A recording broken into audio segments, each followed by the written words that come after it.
Friends, మనం అందరం money కోసం కష్టపడుతున్నాం. శాలరీ వచ్చిన వెంటనే ఎక్స్పెన్సెస్, బిల్స్, లోన్స్ ఇలా లైఫ్ రన్ అవుతుంది. కానీ కొంతమంది మాత్రం ఫ్యూచర్ గురించి ముందే ఆలోచిస్తూ ఇన్వెస్ట్ చేస్తూ ఉంటారు. అందులో ముఖ్యంగా ఒకటి గోల్డ్. ఫ్రెండ్స్, ఇంకా మన ఛానల్ సబ్స్క్రైబ్ చేసుకోకపోతే సబ్స్క్రైబ్ అయితే చేసుకుని పక్కన ఉన్న బెల్ ఐకాన్ అయితే క్లిక్ చేయండి. అలా చేస్తే మీకు తొందరగా అయితే రీచ్ అయితే అవుతుంది ట్రెండింగ్ వీడియోస్ అన్ని. సో ఇంకా లేట్ చేయకుండా వీడియోలోకి అయితే వెళ్ళిపోదాం. వరల్డ్ ఫేమస్ బుక్ అయిన రిచ్ డాడ్ పూర్ డాడ్ మనందరికీ మ్యాక్సిమం తెలిసిందే. ఆ ఆథర్ రోబర్ట్ కియోసాకి. చాలా మంది ఈ ఆథర్ తెలియకపోయినా ఈయన రాసిన బుక్ అయితే తెలుసు. ఆయన మళ్ళీ హెడ్ లైన్స్ లో ఉన్నారనమాట. ఆయన రీసెంట్ గా ఒక ట్వీట్ చేసి అందరినీ షాక్ గురి చేశారు. ఆయన చెప్పిన మాట ఏంటో తెలుసా? Finally gold has began it's move అని. సింపుల్ గా చెప్పాలంటే ఇప్పటి వరకు సైలెన్స్ గా ఉన్న బంగారం ధరలు ఇప్పుడు ఫాస్ట్ గా పెరగడం స్టార్ట్ అయింది అని ఆయన వార్నింగ్ ఇచ్చారు. మరి నిజంగా బంగారం ఫ్యూచర్ లో ఇంకా పెరుగుతుందా?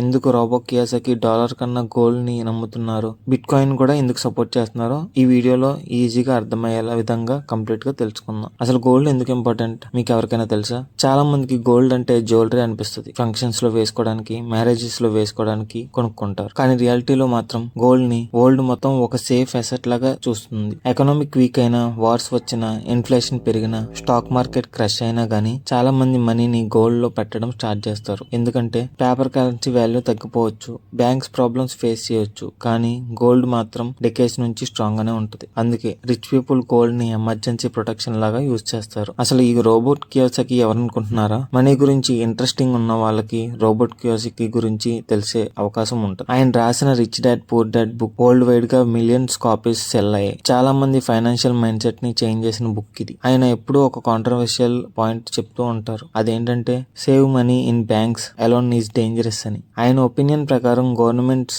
ఎక్కువ మనీ ప్రింట్ చేస్తున్నాయని, దానివల్ల కరెన్సీ వాల్యూ స్లోగా తగ్గిపోతుంది. సింపుల్ గా ఎగ్జాంపుల్ చెప్పాలంటే ముందు 100 రూపీస్ తో కొనగలిగే థింగ్స్ ని ఇప్పుడు 200, 300 అయితే అవుతున్నాయి. దీనినే ఇన్ఫ్లేషన్ అంటారు. ఇన్ఫ్లేషన్ పెరిగితే ఆర్డినరీ పీపుల్ సేవింగ్ వాల్యూ తగ్గిపోతుంది. అందుకే కియోసాకి ఎప్పుడు చెప్తూ ఉంటారు రియల్ అసెట్స్ కొనండి అని. రియల్ అసెట్స్ అంటే ఏంటి మరి? రియల్ అసెట్స్ అంటే gold, silver, bit coin, land ఇలాంటి వాటికి ఫ్యూచర్ లో డిమాండ్ ఉంటది అని ఆయన నమ్ముతారు. మరి గోల్డ్ బిగన్ ఇట్స్ మూవ్, దీనికి అర్థం ఏంటి? రీసెంట్ ట్వీట్ లో ఆయన చెప్పిన పాయింట్ ఏంటంటే గోల్డ్ ప్రైసెస్ ఇప్పుడు పెరగడం స్టార్ట్ అయింది, ఇది జస్ట్ బిగినింగ్ మాత్రమే అని ఆయన అనుకుంటున్నారు. ఆయన ప్రొడిక్షన్ ప్రకారం ఫ్యూచర్ లో గోల్డ్ ప్రైసెస్ ఇంకా స్ట్రాంగ్ గా ఇంక్రీస్ అవ్వచ్చు. దీనికి మెయిన్ రీజన్స్ ఏంటంటే గ్లోబల్ ఇన్కమ్ అన్సర్టనిటీ, ఇన్ఫ్లేషన్ పెరగడం, యుఎస్ డాలర్స్ వీక్ అవడం, war and international tensions, people losing trust in paper money, ఇవన్నీ కలిసి గోల్డ్ డిమాండ్ ని పెంచుతున్నాయి. డిమాండ్ పెరిగితే ఆటోమేటిక్ గా ప్రైస్ పెరుగుతుంది. మరి డాలర్ మీద ఎందుకు నమ్మకం తగ్గింది?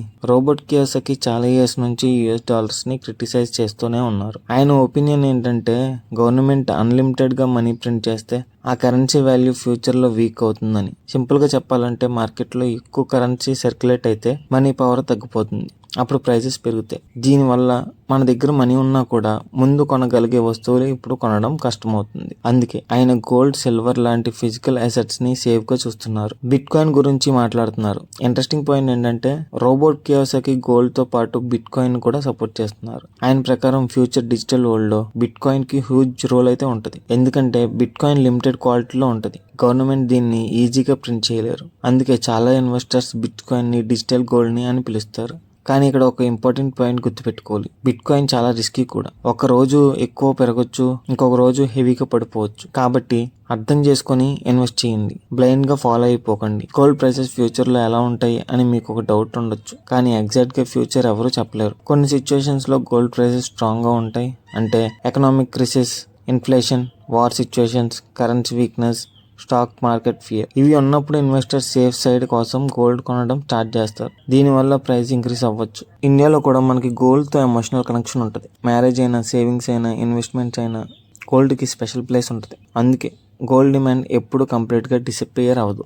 ఇక్కడ చాలా ఇంపార్టెంట్ క్వశ్చన్ ఇదే, మనం ఇప్పుడు గోల్డ్ కొనాలా అని. దీనికి డైరెక్ట్ ఆన్సర్ ఎవ్వరూ ఇవ్వలేరు, ఎందుకంటే ఇన్వెస్ట్ అనేది personal decision. Income, savings, risk ఇవన్నీ డిపెండ్ అవుతాయి. కానీ ఇక్కడ పాయింట్ ఏంటంటే మనీ మొత్తం ఒక ప్లేస్ లో పెట్టొద్దు, డైవర్సిఫై చేయాలి. అంటే కొంచెం సేవింగ్స్, కొంచెం ఇన్వెస్ట్మెంట్స్, కొంచెం ఎమర్జెన్సీ ఫండ్స్ మెయింటైన్ చేయాలి. ఫియర్ తో డెసిషన్స్ తీసుకోకూడదు. ట్రెండ్ చూసి హరియప్ లో ఇన్వెస్ట్ చేయడం డేంజరస్. ఫైనల్ గా చెప్పేది ఏంటంటే రాబర్ట్ కియోసాకి రీసెంట్ వార్నింగ్ మళ్ళీ వరల్డ్ అటెన్షన్ ని అట్రాక్ట్ చేసింది. ఆయన మెసేజ్ సింపుల్, పేపర్ మనీ కన్నా రియల్ అసెట్ స్ట్రాంగ్ అని. గోల్డ్ ఫ్యూచర్ లో ఇంకా పెరగొచ్చు అని ఆయన నమ్ముతారు. కానీ ఇన్వెస్ట్ అంటే ఆల్వేస్ రిస్క్ ఉంటుంది. కాబట్టి సోషల్ మీడియాలో ఎవరు చెప్పినా బ్లైండ్ గా నమ్మకుండా ఫస్ట్ రీసెర్చ్ చేసి అండర్స్టాండింగ్ చేసుకుని కేర్ఫుల్ గా డెసిషన్ తీసుకోవడం బెస్ట్. ఫ్యూచర్ ఎకానమీ ఎలా ఉంటుందో ఎవరికి ఎగ్జాక్ట్ గా తెలియదు. కానీ ఒకటి మాత్రం నిజం, మనీ గురించి నాలెడ్జ్ ఉంటే మనం బెటర్ డెసిషన్ తీసుకోగలం. సో ఫ్రెండ్స్, మీరు గోల్డ్ గురించి ఏమనుకుంటున్నారు? గోల్డ్ బెటరా, బిట్ కాయిన్ బెటరా? కామెంట్స్ లో చెప్పండి. వీడియో నచ్చితే